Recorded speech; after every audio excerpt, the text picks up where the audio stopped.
So ayun nga guys, naisipan ko nga magpalaro ng basketball sa lugar namin. Dahil sa sobrang hilig ko sa larong ito, kaya ako napag-isip-isip na magpapalaro kaya ako. Kaya nagpatulong ako sa mga kaibigan ko at mga tito ko na paguhin namin yung ring. Kasi yung ring na luma, tabing at hindi na siya pantay, kaya nagpagawa ako ng bago.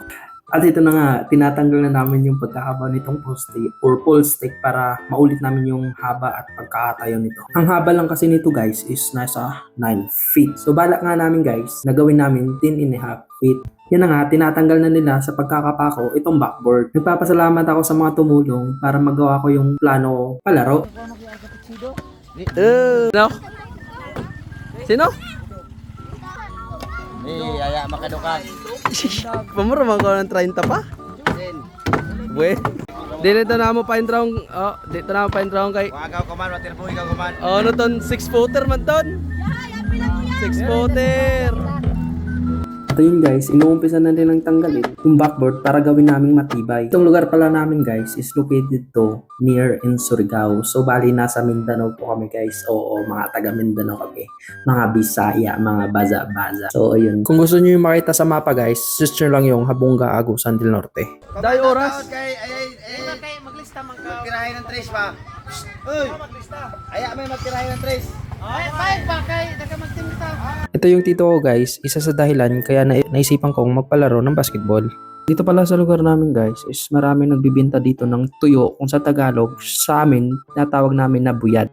Klaseng-klaseng mga isda guys na dried fish na galing sa Lake Mainit. Ito, nakikita niyo yung background na yun guys. Yun yung sinasabi ko sa iyo guys na Lake Mainit. Isa sa pinakamalaking lake sa buong Pilipinas. So, punta na kayo dito guys para matikpan niyo yung pinakadubis namin na ulam. So, ang kagandahan dito guys sa lugar namin guys is yung mga tao. Kasi tumutulong sila na walang kapalit yan guys. Oo, walang kapalit yan. Sa mabigyan nyo lang sila ng snacks, okay na sa kanila yun. Masaya na sila dun.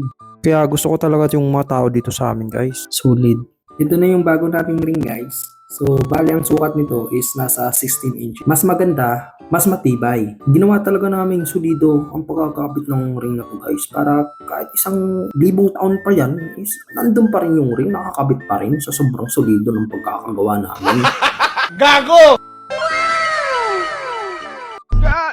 At yun na nga guys, inuumpisa na nila guys, balik ang ating ring para naman maumpisa na namin yung palaro. At tingnan nyo naman guys, nakakabit na yung ring. Sobrang excited na talaga nila maumpisan yung palaro. Pinagtutulungan na talaga nilang maitayo yung ring para maumpisa na namin yung palaro. Sinukat na nga nila guys para mabaon na sa hukay yung basketball ring natin. Pagkatapos nito guys, inumpisa na agad namin yung palaro. Yun lang guys, thank you for watching. See you next time.